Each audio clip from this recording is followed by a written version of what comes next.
Hey guys, how's it going? It's your boy Luke here for our weekly DFS live stream. This week we've got the Bermuda Championship, which I don't even know where to start. Let's start with the field.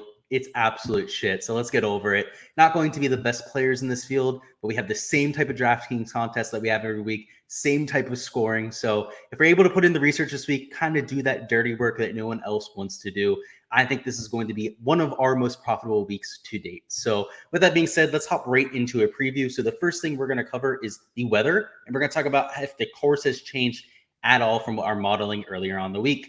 So first and foremost, with our weather for tomorrow, you can see it is going to be extremely windy. They actually had to cancel the Pro-Am today because of the wind, and tomorrow it looks like we're going to be in for even more weather. So there's actually a chance that they end up suspending play. In the morning, at least, it's going to be 25, 24 miles an hour up until like 10 p.m. Then it's down to 22 miles an hour. That's a slight difference in miles an hour. But when you start to get above 20 miles an hour, balls start to move on greens. I mean, they like running these things at 11 or even a 12 on a stint meter. So if that ends up being the case, they might have to wait for it to get under that threshold to where balls aren't moving. So it may end up teeing off a little bit later. That is definitely something to keep in mind. If they decide to run the greens at like a 10 or an 11, they can probably start on time. So it's one of the two is going to happen. They're either going to have to delay the start or they're going to run them at a little bit of a slower pace for this first day, which we'll have to see what they decide on doing. Either way, it's not going to make a massive difference for our modeling. In terms of playing the ball through the air, it's not going to make a large difference. And again, they're not going to play if the balls are moving on greens. I guarantee we've seen it before. They will completely pause play for 5, even 6 hours at a time to wait it out. It's just not playable, obviously. Let's take a look at a day-by-day weather report. So on Friday, we're looking at a little bit of a less blustery day, more of like 13-mile-an-hour winds, down to 8 miles an hour. So on Friday, you're definitely going to see some better scores than we're going to see on Thursday. On Saturday, you can see it's up to 14 miles an hour. On the afternoon, up to 17. And then on Sunday, similar story, right? So it's going to be windy all weekend. It looks like the one day where scores are going to be low is probably going to be on Friday. So for me, if we're going to try and target anyone from that first day, again, hopping over to this hourly weather report, probably the guys in the afternoon wave, right? Because in the afternoon tomorrow, you're looking at more like 20 miles an hour winds, nothing upwards of like 25 to 30, like you're going to see for the gusts up there in the morning. And then on Friday morning, you're going to see the wind is pretty low to begin with. It's starting at 13 miles an hour, only going down to 8, which is hardly a change at all. When you're in that teens in terms of wind or even like the high single digits, not really going to feel much of a difference. It's going to be there. It's going to affect your golf ball, but you're not going to miss a ton more greens or anything like that. So that's the weather. Let's talk about if anything's changed in terms of our modeling. So at the beginning of the week, we're looking for guys that were accurate off of the tee, people that were good on approach, also people that were high birdie or better percentage players. With the wind in mind, I have slightly downgraded birdie or better percentage. We have slightly given a boost to shots gained putting, particularly on Bermuda grass, as we're in Bermuda. Also for around the green, I think there's going to be more greens missed than we've seen in the past. The greens here at Port Royal, the first 2 years around, is very evident from the newscast. It was very easy to hit these greens. They're extremely receptive. Again, this is a resort course for 360 days of the year. This 5-day stretch from Tuesday until Sunday, or 6-day stretch, whatever it is, those are the only days of the year where you're going to see it in this type of condition. So going to be a little bit more around the green centric just because of that wind. That's the really only change to this point. Again, we're looking for more plotters, people that are going to do it with their accuracy, going to keep themselves in play. And of course, people that can putt. It's always going to be the case at some of these easier golf courses. Obviously, the wind makes it a little bit trickier this time around. You're not going to see quite the scoring that we saw in 2019 or even last year in 2020. But you're still going to see these guys take it to 15, 18 under par, that kind of range in terms of a winner. And so I'm into player pool now. I'm going to go ahead and share my screen over here. And I'll remind you guys, these are my Patreon projections. So if you're ever looking for direct access to my pool, my projections throughout the week, we also update these up until lock, everything like that. That's exactly how you can get access. A link for that will be in the description. With that being said, the player pool for this weekend. And start with a few important facts about this golf tournament that are going to help us make our decisions. First and foremost, there's 126 players as of right now. The top 65 in ties are going to make the cut. This is going to be an extremely easy event if you're a competent PGA Tour player to make the cut. And let me tell you why. Not only do we only have 126 players as of right now, we have 20 or 30 guys in this field that aren't going to make the cut. The only way they make the cut is if they have a ceiling performance. Guys I'm talking about, And, there's some great stories out there, everything like that, but we have to be a little bit, let's say, rational here from time to time. Where's that guy's name? It's Morris, Brian Morris. He's in the field as a sponsorship exemption. Guy has terminal brain cancer. Obviously, cool that he's in this field, but the guy has literally 0% chance of making the cut. People like Taka de Silva, Daniel Chopra. The guy is a freaking commentator at this point. The guy doesn't play professional golf anymore. No chance of making the cut. Heath Slocum. When's the last time we saw this guy playing golf? John Rollins, also an on-course reporter. Kevin Stadler, sure, he plays like every week in the PGA Tour, but he's made one cut out of the last like 3-4 months. So at the bottom of the board down here, we're dealing with guys that aren't going to even sniff the leaderboard. I mean, hell, even Brendan DeYoung, guys, was on PGA Tour Live the last 3-4 months. The guy hasn't been playing as much golf as usual. He even said so on the telecast that, he was doing that full time and probably wasn't even expecting to get into this field. You had, I believe at this point, it's like 28 people withdraw. A couple of them were before the event, so I'm not sure whether you count those or not. But yeah, that's why it's going to be so easy to make the cut here, guys, because not only do we have 126 players, like I said, 20, 30 of them you can cross off right there. So you're dealing with really a 90 to 100 player field where 65 of them, at least 65 of them, probably closer to 70, 72 of them make the cut. So we're looking at an extremely high made cut percentage. So with some of these value plays, I don't think we need to worry about their made cut percentage. I don't think we need to worry about whether they are a safe play or not. I think that is the beauty of this week. If they go out there and they have any semblance of form, they are making the cut this week. So there's some of our value options this week. We're going to be a little bit more aggressive than normal. We're going to be playing some guys that are completely out of form just because at this kind of golf tournament, we can afford to do so. So with that being said, there are some stud tier options I like going to. Matt Fitzpatrick and Christian Bezainhout. I'm going to go ahead and lump these two players together. They project very similarly. The only difference I'd say between them is Fitzpatrick's a little bit sharper off the tee. Bezainhout's a little bit sharper around the green. So a little bit more emphasis on Fitzpatrick's off the tee game. Again, Bezainhout with the short game. But either way, these two are European Tour players typically. We see Fitzpatrick a little bit more than Bezainhout over here on the American side.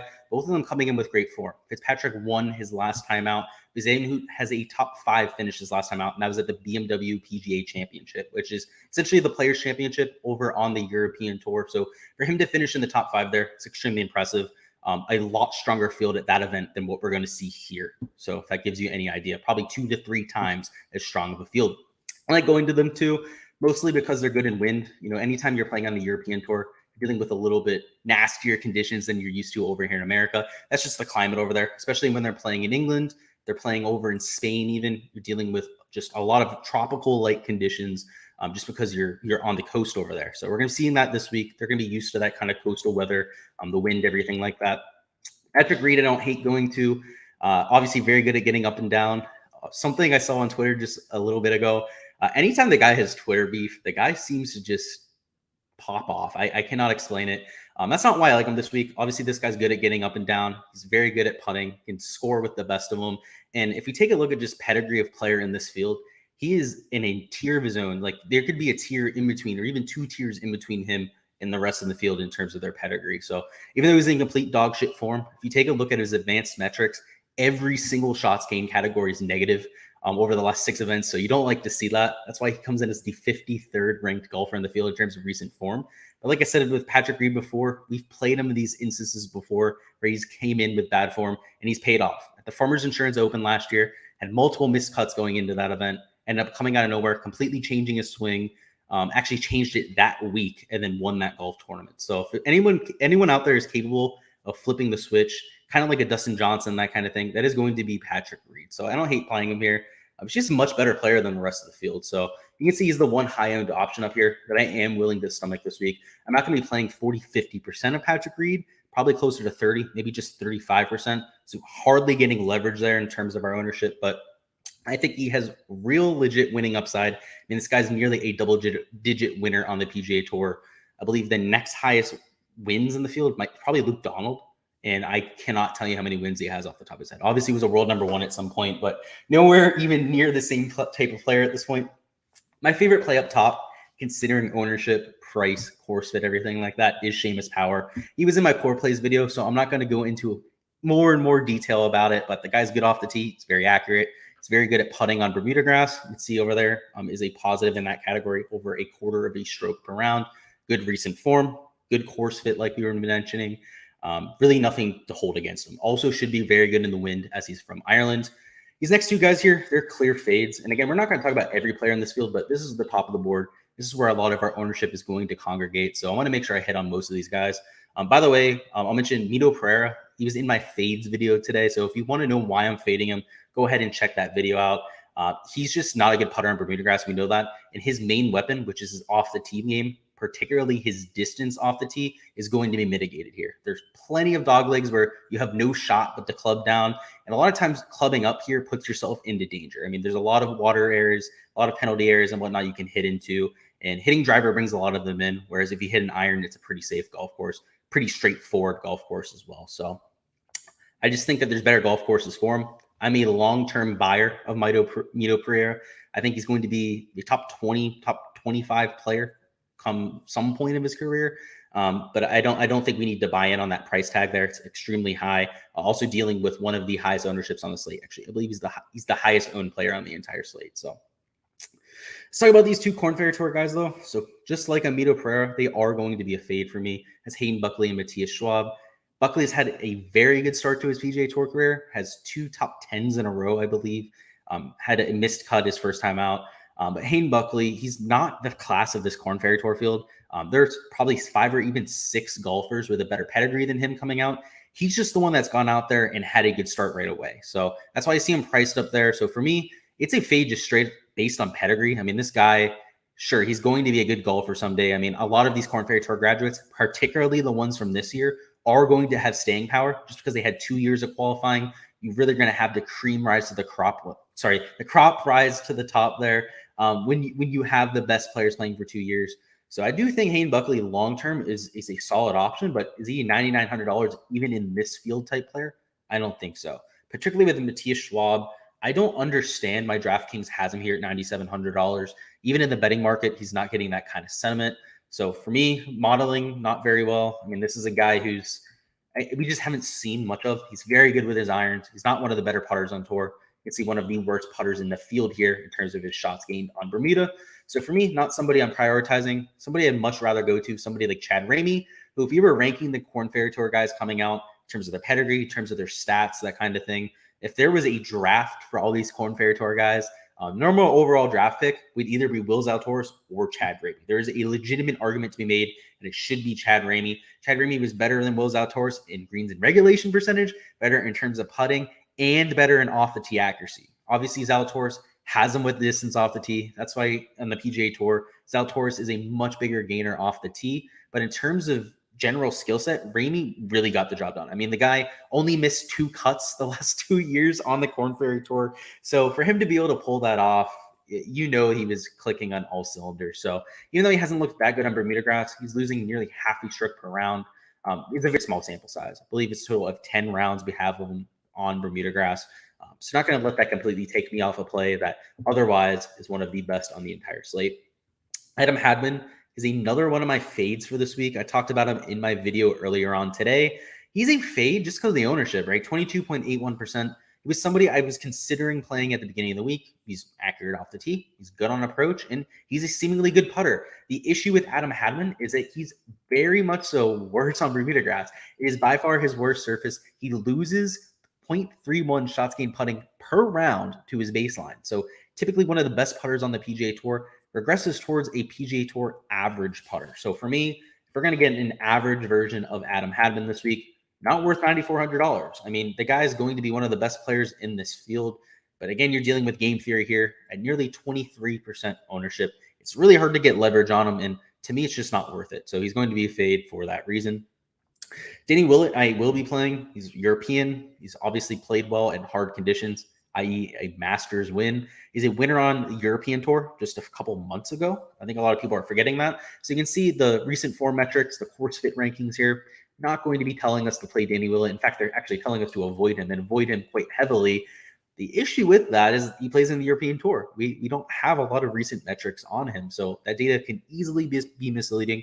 For him to go out and win on that tour really tells me everything we need to know. He's going to be at least in a semblance of form, which in this type of field is enough to target. And again, we're expecting him to play well in the wind. He's just used to those type of conditions, and he's played well then in the past. Taylor Pendrith, let's talk about it. He's number one in my course fit ranking. That's because all the rounds we have from him on record in terms of measured rounds are excellent rounds. It's not like every time he's played on the PGA Tour, particularly when he was an amateur, it went well. It was just at those events, they were non-measured rounds. They were either without shot link, they were alternate field events, that kind of thing. Taylor Pendrith very much so gets the benefit of just skewed stats, of straight up variance. So for me, that's why I don't have him down as a core play or anything like that.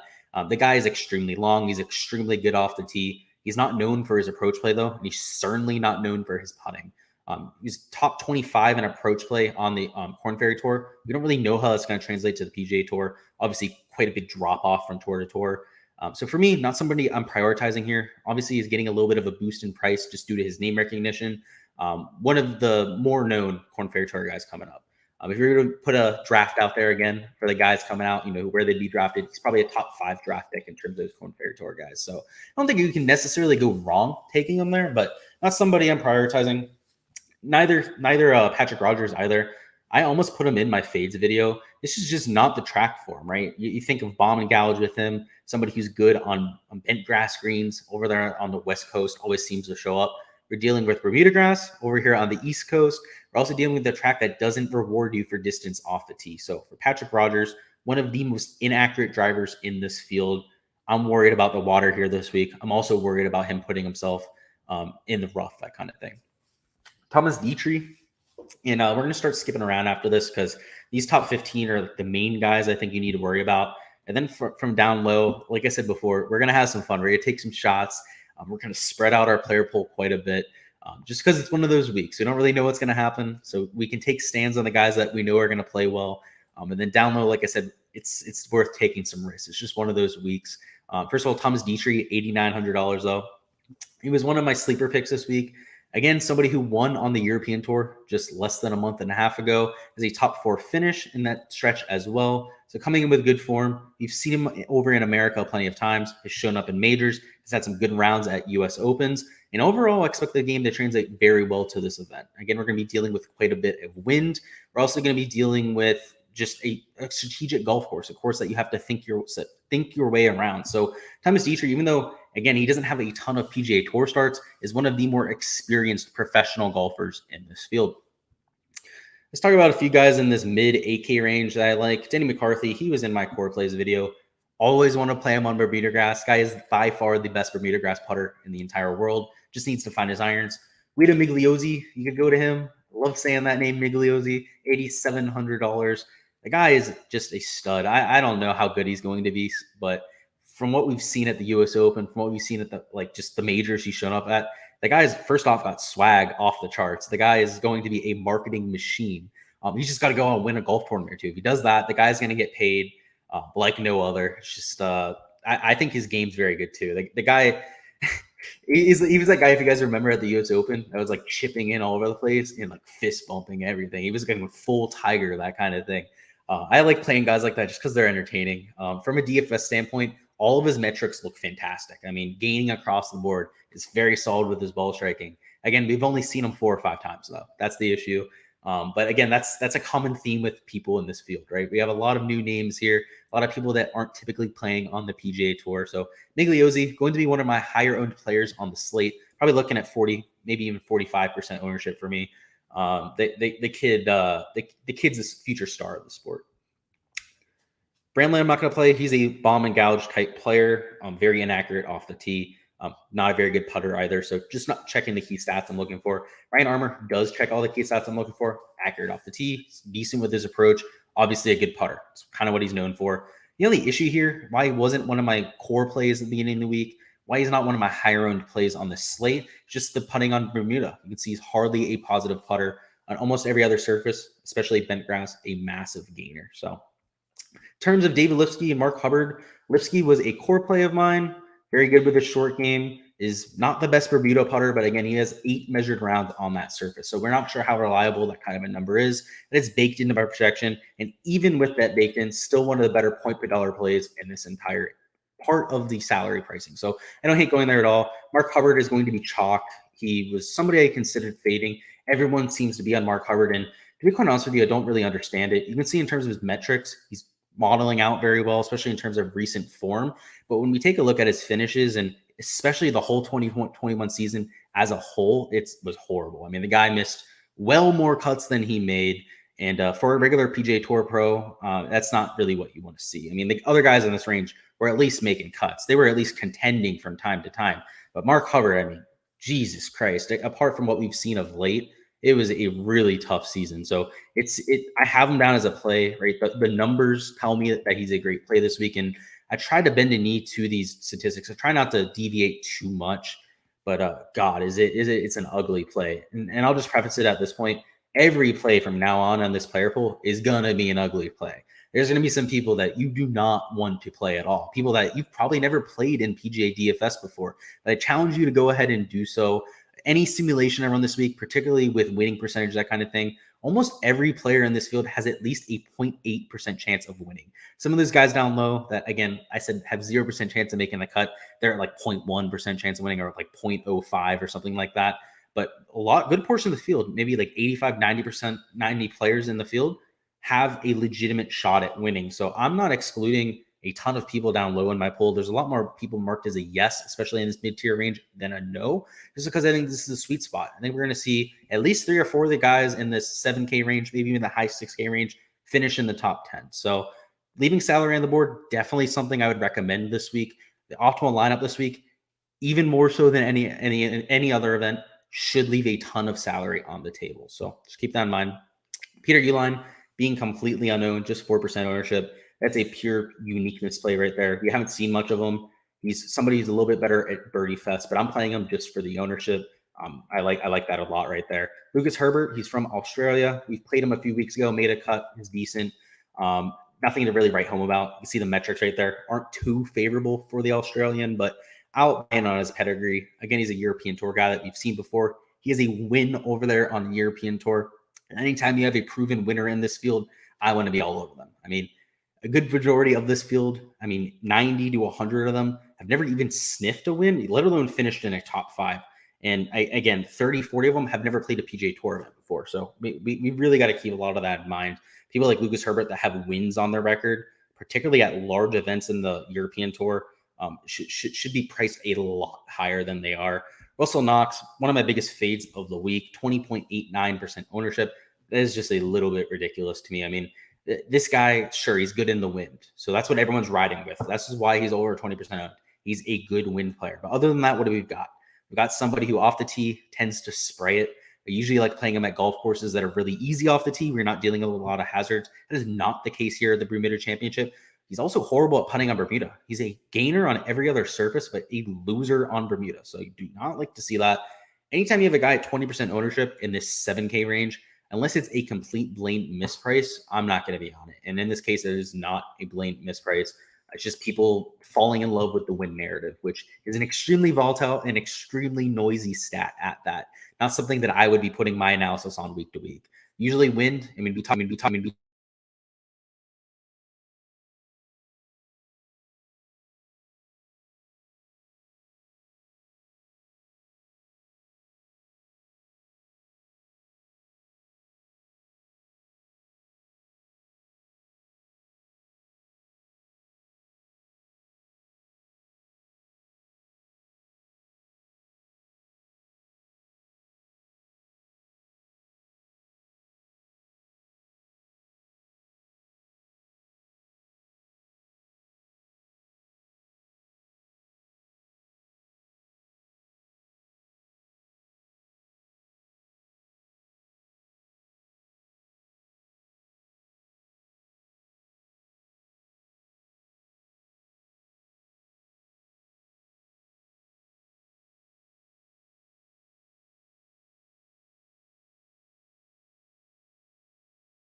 see. I think we're good. Okay, hopefully it wasn't down there for too long. But either way, we'll keep going with it. So next up, we've got Matthew Neesmith here at $7,300.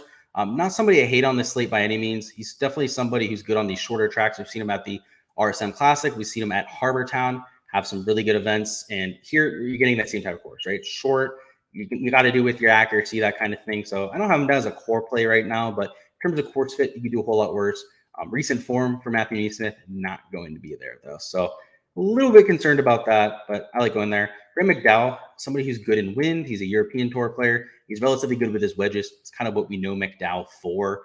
So even though he's not coming in with great form, again, he's shown a little bit of that form on the European Tour, not over here on this side. I don't hate going there. Jason Duffner was a core play for me going into the week. $7,200. He's good on shorter tracks. He's been really good with his ball striking for his last 5 events. He's made all the cuts. He's gained over 3 strokes of ball striking at every single event. And while the putter hasn't always been there, he gained over 5 strokes putting in one event, kind of fell off since then. You like seeing that volatility. You like seeing it pop up and down, that kind of thing. And if you can end up figuring out this week, could have a huge week. Next, we'll go to Brian Stewart, who was also in my value play video. Really like going to him. He's $7,100. He's good on these shorter tracks. He's not long off the tee, but damn is he accurate and damn is he good with his wedges. So good course fit there. Bo Hostler I'll be playing. He's a good putter. He's really accurate off of the tee and pops with his irons. Not typically one of the better iron players on tour. It's typically right around average in terms of his shots gained numbers, but has some good weeks from time to time. So one of the people that I am taking a risk on here down low. Bo Hogue, my #1 value play of the week. If you guys haven't seen the value plays video, #1 recent form rank. Just tell you everything you need to know. The guy's coming in with a lot better form. I think most people in the industry are giving him credit for. Kramer Hickok, you could play. I just don't love the course fit here. He's relatively inaccurate off the tee. Also a lot better on bent grass than he is on Bermuda. So, I mean, you could play him, right? I think he's playable, but I don't think he's one of the best plays on the slate. Vincent Whaley, a very good play. He's a little bit of a forgotten man. He went on that 18 straight made cut streak where everyone was just playing him. You were just cashing him in cash contests left and right. He missed a bunch of cuts in a row. Now nobody wants to play him, but he showed a lot. He showed a lot of heart. He showed a lot of stature when he went on that stretch. So I don't hate going to him in this situation. Austin Cook, I do not understand the ownership. 6.77% is probably even too high for him.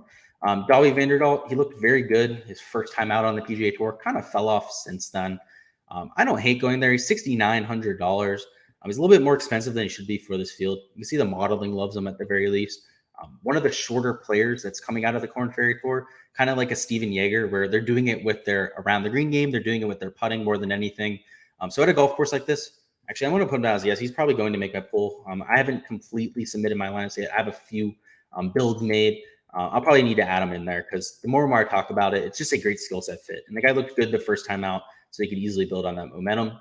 Camilo Villegas, he also made it into my value plays video. Well, the metrics don't look good for him, especially of late. He's somebody who's good in windy conditions. He's good at shorter golf courses, and that's exactly what we're getting. Danny Lee, more of a plotter. I don't hate going there. Luke Donald, he was in my value plays video. So just like some of those other guys that are shorter, that do it with their wedges, fits that same kind of mold. Same thing with Chase Seifert. Austin Smotherman, he was a Korn Ferry Tour kid. He's just cheap enough to where I can take a chance on him, right? He's not $8,600. He's not $9,900 like a Hayden Buckley. He's $6,600 and unowned. So he's in that same type of tier. He was in the Korn Ferry Tour playoffs, just like all of those guys.